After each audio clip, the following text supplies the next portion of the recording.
coladas. Just before I hit record, I said, do you have an opening? Because we always decide at the last second who's going to do the opening. And she said, yes, I do. And I was like, I bet you she sings that. That's exactly what she did. Okay, so this is going to be a really easy, like speedy Pina Colada Mead. So what do we got to do? We got to put these things in there. Okay, and why are we putting those things in there first?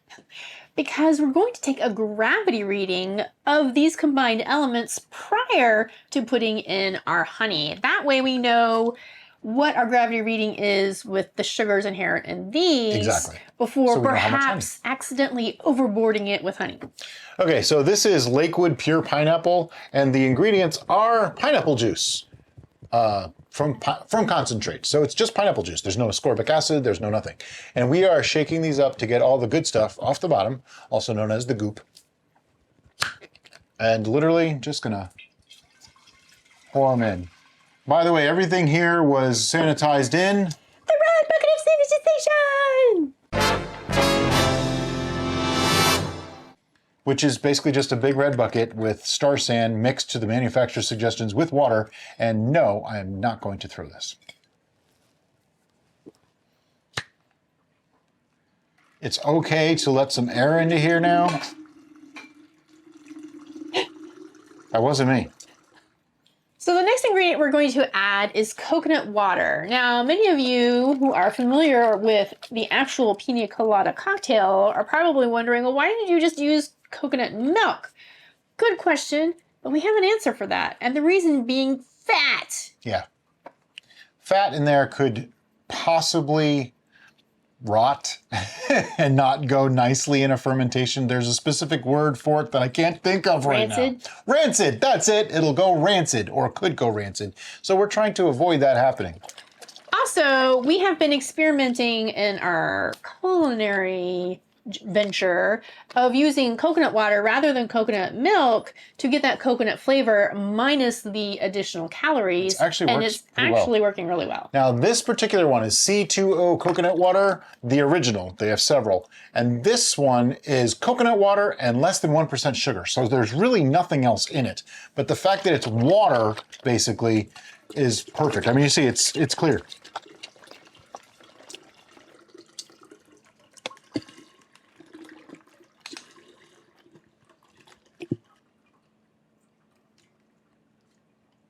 Every last drop.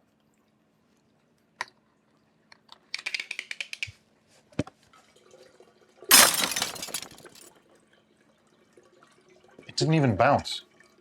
It's paper. It doesn't thud. I'm impatient. Now we're using a little big mouth bubbler because we are making a little bit over a gallon here, just by the nature of these. These are 33.8 ounces each and the bottles are 32 ounces, and then we're going to be adding some honey. So yeah, we're going to have a little bit over a gallon to start with, but that's okay because once it's racked and all that kind of thing, we'll probably end up with a whole gallon of product. It smells delicious already. Yes, it smells like a pina colada. Okay. So, I just want to give this a quick stirry stir. Stirry stir, mixy mix. And here, can you hold that for a second? I can. I'm going to prepare my hydrometer.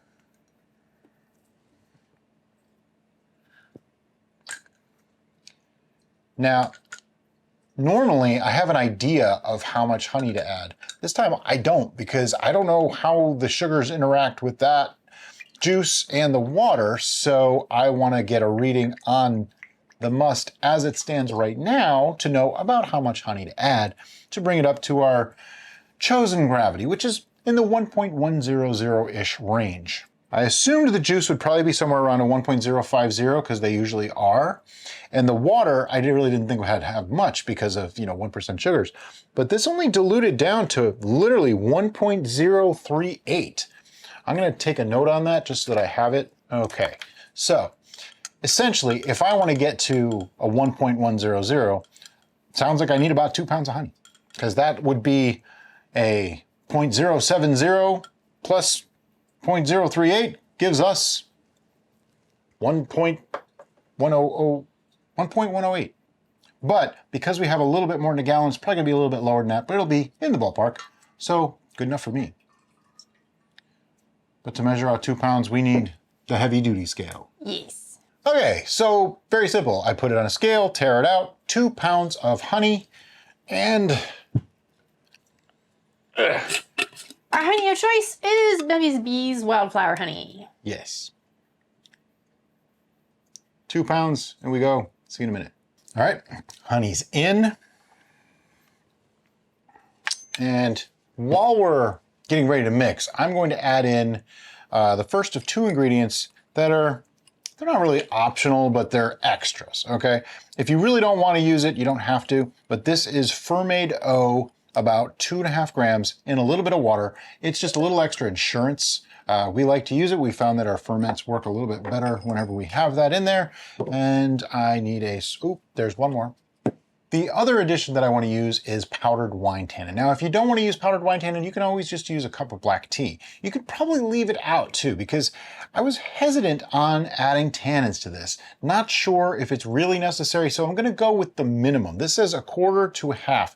I'm going to use just a touch under 1/4, believe it or not. I just want to add a little bit to improve that mouthfeel, because we have sweet and really nothing else adding there. So I want a little bit to add some complexity. And now it's time to mix. For that, I require my spoon of unusual size. You see why we call it that, right? I need to get the shorter version, but I never do. But the other spoon that we use, the little red spoon, it's little, and I like it because it's red, but it doesn't really reach, and you're like holding on to 1/2 inch at the end there. It just really doesn't work as well. Now, you don't have to be prissy about this. You can mix this with some vigor. Because fermentation hasn't begun yet, and so it's good to have oxygen in your must so that yeast, once you add them, can do their job and be fruitful and multiply. That. You're not going to say what they do? What's the dance? The funky dance of love or something you called it? You broke me with that one. I couldn't believe you said that. We have done a video where we just dump the honey in and the yeast get to it and it works just fine.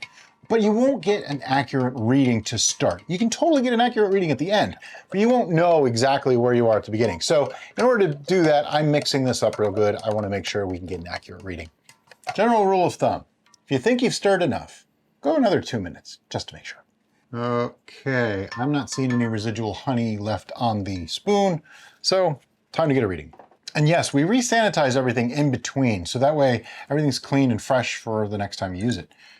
And just like before, not bad, 1.094. I am okay with that. All right, so because we sanitized, I can dump this right back in.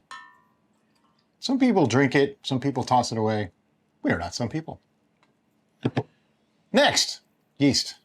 Last yeast. Yeah, well, last is technically the lid in the airlock. Okay, fine. Yeah. So our yeast of choice today is Premier Côte de Blanc, which is from Red Star, which means... It's a non-tearable packet. I like being able to tear the packets. Red Star is like the only one that does foil. I have to get out another tool. It's a rant, it's a thing. Although somebody told me that they actually went to Red Star headquarters and told them. So who knows? You might see a change.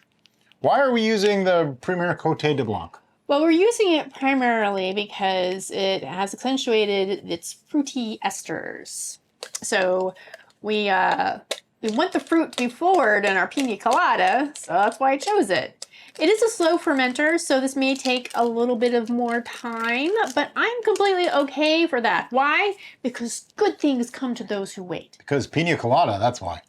And what's the alcohol tolerance? Isn't it like 15 or so? Let me see.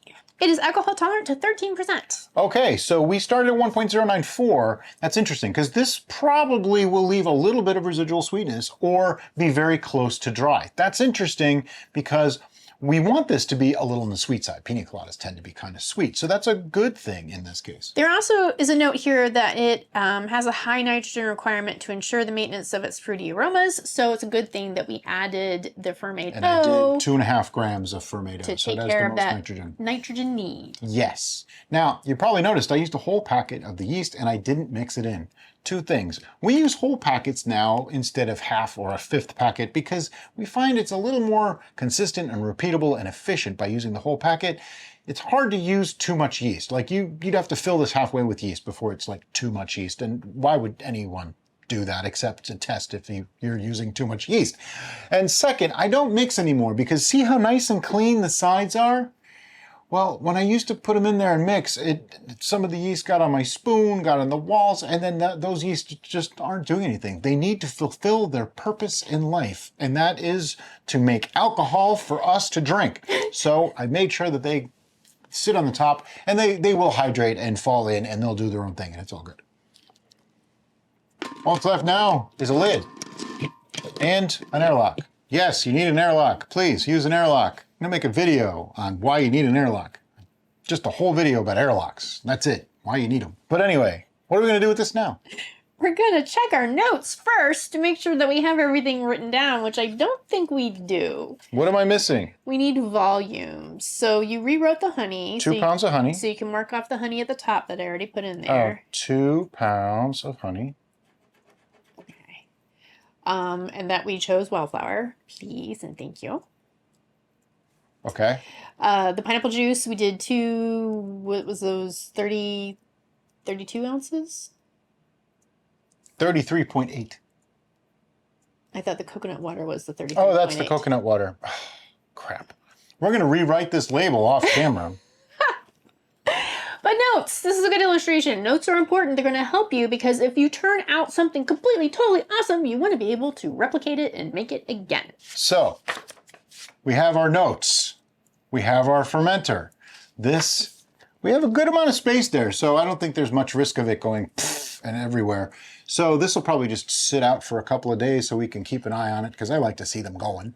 So Brian was very technical in his go everywhere. And what he meant by that is that the beginning of fermentation, particularly in a new brew, you don't really know how active it's going to be. The first few days. If it gets super active, it may go and go everywhere. It'll spurt up into the airlock, all the way through and around. We've heard stories of stuff getting stuck in the airlock and it shooting up into the ceiling.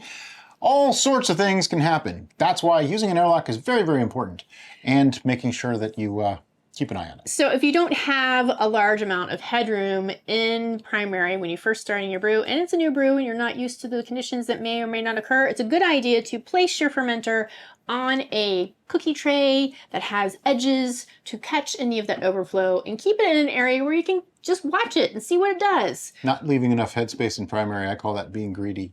Yes, yes. But other than that, you are good to go. So what are we going to do now, Brian? We're going to let it sit. See how she does that? Anyway, we'll be back in a couple of weeks to show you how it's doing. Okay, so it's been almost a week, and I noticed the airlock activity was down to next to nothing. So we thought, let's take a look at this, see if there's a stall, see if there's an issue that we need to work on. We remove the cap. First thing is olfactory and optical check. It smells pretty typical. There's a minor, is that sulfur?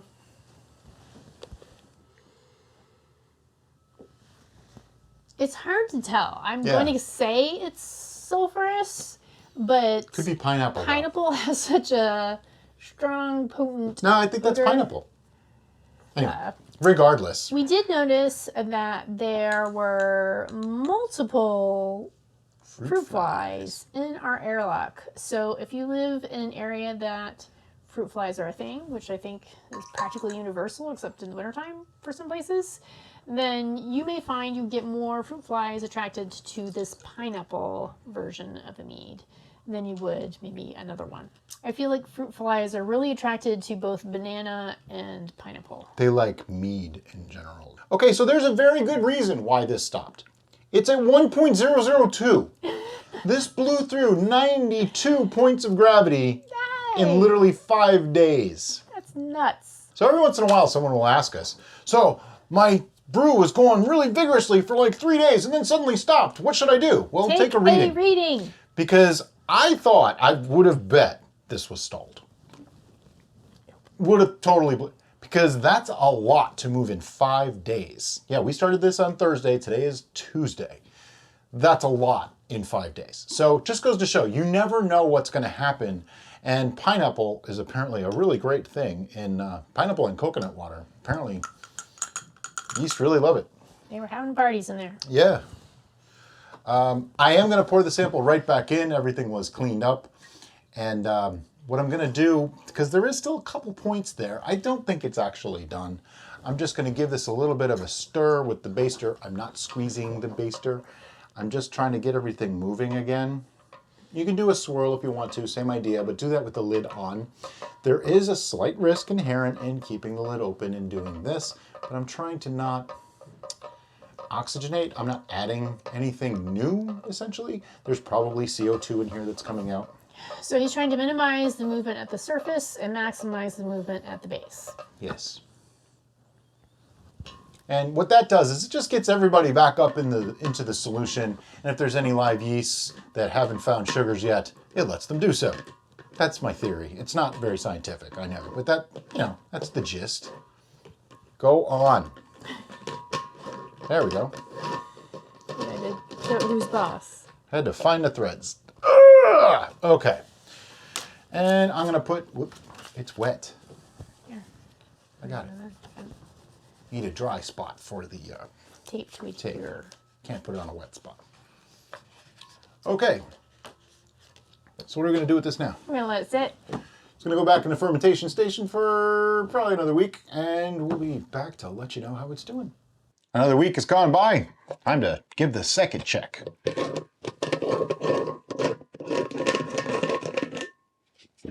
Have to admit, the yeast cake on the bottom looks really good. It's really nice and packed in there. Oh, right. Olfactory and auditory. Auditory? Auditory? Optical. Yeah. Let me listen. I can hear the ocean. It smells like pineapple. It really, really does. All right. It was 1.002 last time. I'm expecting it to be pretty much 1.002 this time as well.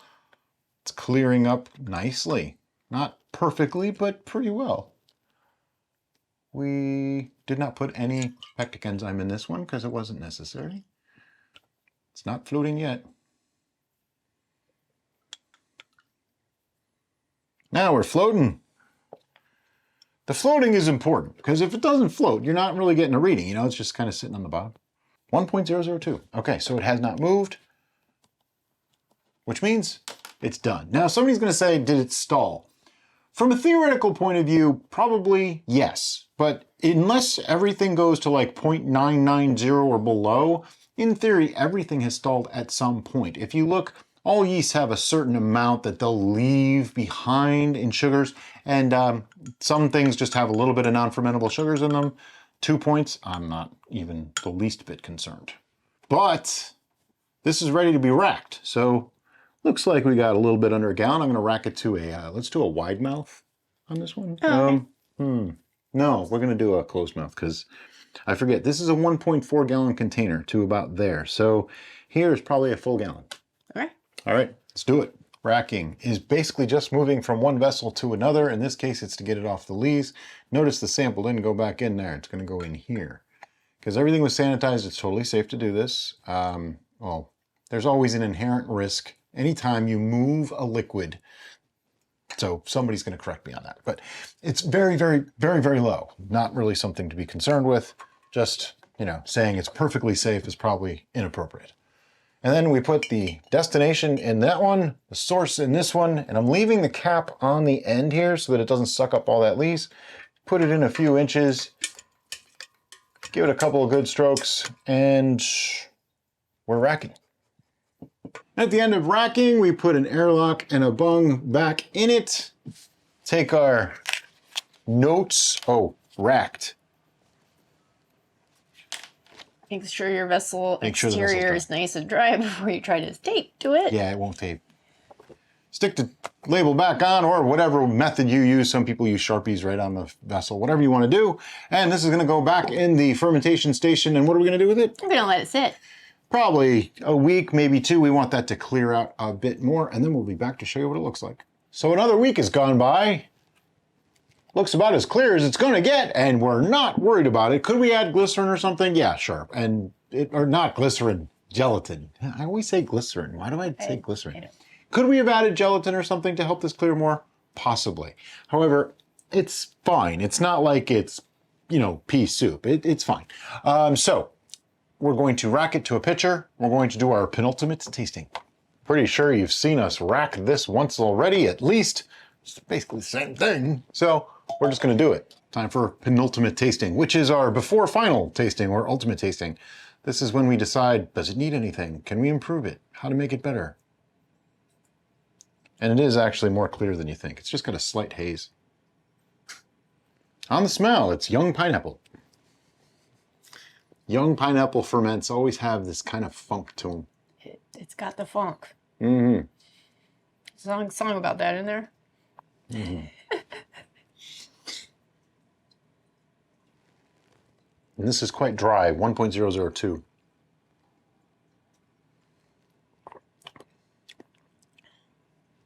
I taste the pineapple. I feel the coconut.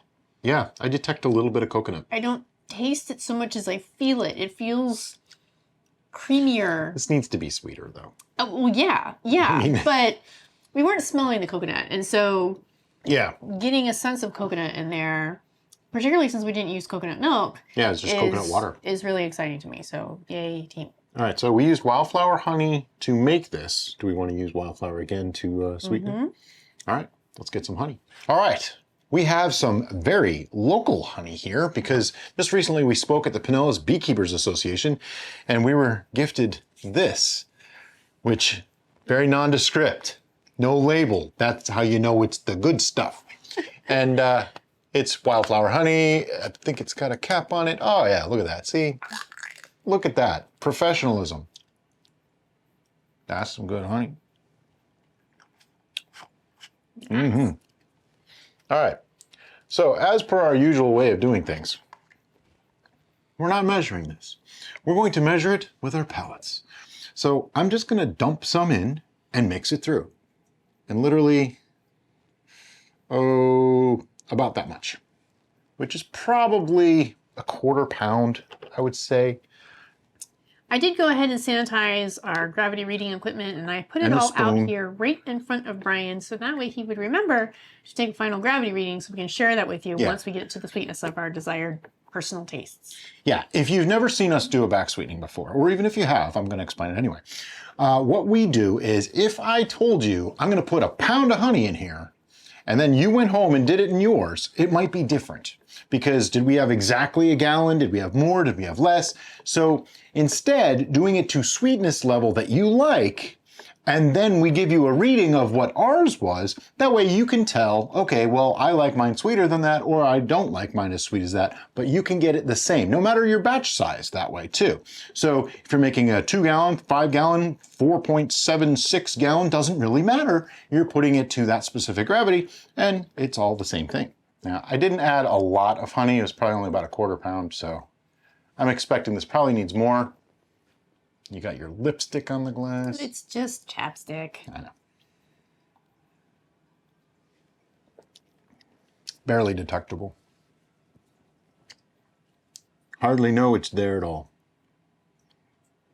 Needs more. I mean, you can tell I used barely anything.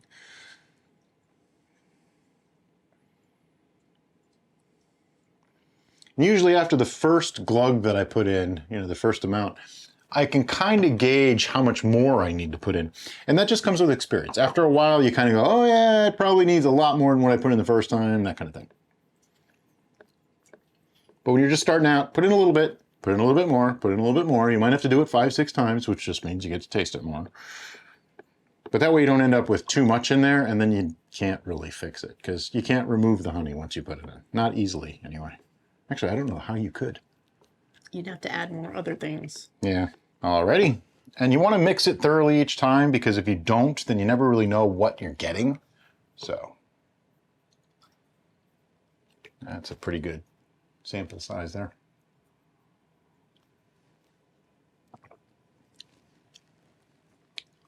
I'm hesitant to go much sweeter. I think this is going to benefit from age. This is one that, you know, the young numbers on it are probably not going to be super spectacular. I'll just warn you right now. Pineapple, it's a thing. It's a thing. But I don't know that I want to go any sweeter. Yeah, I'm getting a nice balance of knowing that there's honey in there, Yep. and knowing that there's pineapple in there. The coconut creaminess is kind of knocked down a bit because my brain is replacing that now with the texture of honey. Mm-hmm. But it's still, there's something there. Like this definitely just doesn't taste like pineapple to me. Right. So let's get a reading on this and see where we're at. I'm going to guess it's probably like in the 10-20 range. I always do that, and then, you know, it'll prove me wrong. Whoa. And yes, we haven't degassed yet. Or prove me right, 1.020. So let's take a note. You need a pen? I got a pen. Okay. Oops, took the tape with me. It's okay. Because we're not some people, I'm going to pour this sample back in here.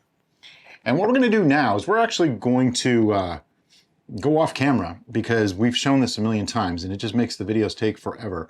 We're going to put this into a 1-gallon fermenter. We're going to pasteurize it. We're going to put it into bottles, and then we'll be back to give you our final tasting. Well, actually, we're going to let it sit because sometimes pasteurization gets more cloudy, and you want to let that settle out. Right. And then we'll bottle it, and then we'll be back. And then we'll be back to give you our final tasting and scoring. All right, so it's been pasteurized, it's been sitting for a while, it's time to take a taste of this. And you know what? We're gonna go old school on this one and just pour it right from the fermenter. Now there is a decent amount of sediment that fell out after pasteurization, and that's why we really enjoy doing this method of the full gallon pasteurization, so that way we can allow it to sit for a while and have that stuff fall out, so that way our bottles end up being a clearer product.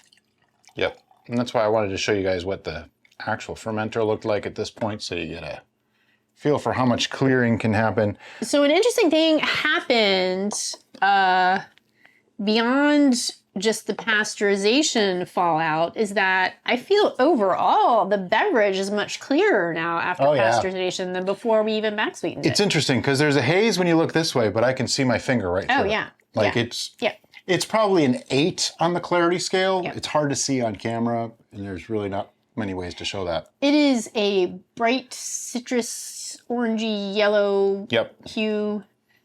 Might look like something you don't want it to look like, but... Yeah, it kind of does. On a bad day. It smells like pineapple. It totally smells like pineapple. It smells like pineapple. It smells more mature than it did before pasteurization. Right. And we're finding this out, and other people are actually in agreement with us on this, that it seems to faux age a brew when you pasteurize. And I can't say it ages because it's not aging it, but it faux ages it. It does things to the chemical compounds that mellow the bonds and brings things together and breaks down harsher flavors. It just kind of takes the edge off a lot of times. Very similar to what 3 to 6 months of aging would do. Yeah. That's why I like to say faux aging. That's a new thing. I just came up with it. The aroma's great. I love the aroma. It smells so much better. It smells more like pineapple now than it did the other day. Ooh, I'm getting coconut. I get coconut now. It's not a strong pina colada, like coconut / pineapple. Yeah. But there's definitely a creaminess and something from coconut there. Yeah. But the pineapple flavor is nice now. Yeah. It's not even that young green. It's still slightly astringent, acidic. I don't know what the right term is. Pineapple in young fermentations, like when it's still young and hasn't aged, can be a little harsh. I mean, if you guys have watched, I have a pineapple mead that I've been tasting every year for like 4 years, and it gets a little bit better each time. It's still not great after 4 years. This is already better than that one. Yeah, it's significantly better before we back sweetened and this back sweetening changed everything on this. I'm going to say it's significantly better even after we back sweetened before we pasteurized. Yes, yeah. All that is fine tuning. Yeah. It's to make things better. Yep. So my thoughts on this is that maybe if we change the ratio and the recipe to have more of the coconut water and less of the pineapple, we might have an end up more of a balance between those two notes. I know of another way too, and that's make a more condensed version with less coconut water and then add coconut water and conditioning. That way, you know, like maybe make like a 16 or 17% alcohol and then dilute that down to say 12 with coconut water, then pasteurize because it could re-ferment. And then you'll end up with a little bit more coconut flavor. Yeah. Because coconut water, as much as it's like super great in that it doesn't have the fats and it doesn't have the oils, it doesn't carry as much flavor as, say, coconut or a coconut milk would. Yep. Although putting coconut milk into this would be weird. I've seen stuff like that done. I have concerns. Yep. That's the fats as in far there as I can worry say. I mean, but I know people can you can use like dehydrated coconut. Totally do it. Right, we could have. right. We probably could have done that too. Yeah. Thrown some dehydrated coconut in at the end. The thing is, this is actually pretty decent on its own. Yeah. I'm actually impressed. The other day when we tasted this, I was like, "Are we sure we want to show this I was disappointed. It wasn't because I love pina coladas, so I was really looking forward to trying to get there. And This did a 180. now I'm like, wow, and now I'm like, okay, this chilled. Would this satisfy my pina colada needs? I think it might. And I just want to talk something else about the pasteurization process versus other ways. There's a lot of ways to stabilize your brews, okay? We don't do them because we're not into using more preservatives than you need to in your diet. Pasteurization is nice and simple. It takes about an hour. Throw the whole thing right into a big container with a sous vide. We have a video on it. 1 hour later, it's pasteurized. Now, pasteurized means the yeast are dead. They're inert. They are not ever going to react again. When you stabilize, you're not actually killing the yeast. You are, like when you use chemical stabilization, you're not actually killing them. You're preventing them from multiplying or preventing them from converting. Slight difference. Does that mean that one is inherently superior? No, not really. But here's a major difference. This enhances the flavor nearly every single time. We did a test of non-pasteurized versus pasteurized. We chose the pasteurized version. And we see this the last several times we've done it. We do the tasting after the pasteurization and it's like, oh my God, it tastes aged already. It's so much better. That I almost want to do it to every brew, even if it doesn't need it, just to have that bump on the aging I suppose process. we could. It's just a kind of a pain. It's a pain. It's not really a pain. It's just that we have a very small do it every house, single time. and it takes up space. You have to have the big pot. I mean, people ask all the time, should I? Well, now I'm going to start saying if you want to, because it does not hurt the flavor. Now, that said, pasteurizing the way we do, this does not go past 140 degrees Fahrenheit.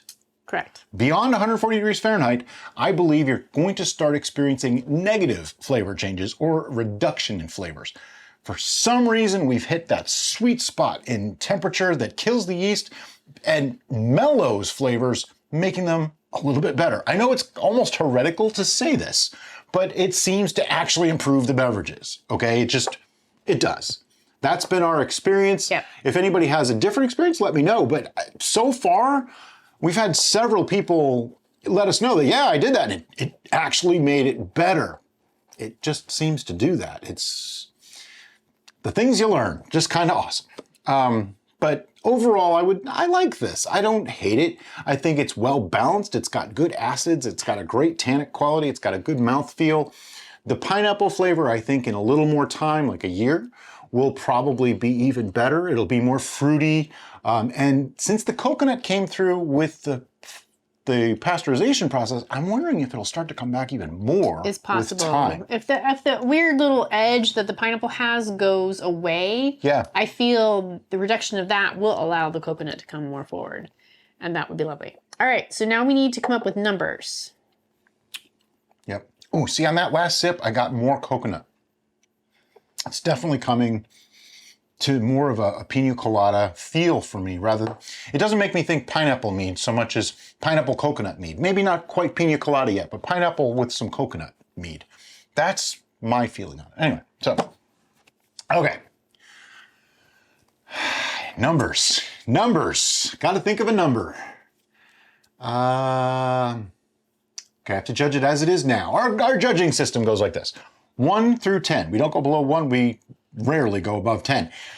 With basically 1 being completely sucks, you'd probably just dump it out. 10 being the most amazing thing you've made, the best in your collection, blah, blah, blah. And the few 11s that we have are just absolute shining examples of what brewing could be. Best way I could describe that. So, do you have a number? I have several numbers that I'm bouncing around. Yeah, well, I only need 1. Okay. All right, I think I'm good. 1, 2, 3, 7.5. Wow, I enjoyed it more than you. I think I'm more harsh because I really like Pina Colada, and that funky pineapple is irritating me today. Pineapple's funky. I know, but I don't want it to be funky. I went with 7.5 because it's not perfect. You know, it's got some issues and that I think time will help. If we added some dried coconut to this or something, it might even make it better. We could say that for next time. I want to let this age. I mean, granted, you know what? This is just aging right now. Maybe what we could do is add some dried coconut to this, let it sit for a couple weeks, and then we'll retaste this and let you guys know what we think. Well, we will have to do some investigation into the types of dried coconut that we'll we figure can that out. get. We need to make sure that it doesn't have any preservatives, though at this stage that isn't as important. We also need to make sure they aren't oil coated. Yeah, there's a lot of things we have to look at, but you're seeing this now. We will probably be adding something to this, and we'll make another like little addendum video, probably come out on a Wednesday or a Friday, to show you another tasting of this with further improvements. But in the meantime, thank you so much for watching, guys, and have a great day. Bye-bye.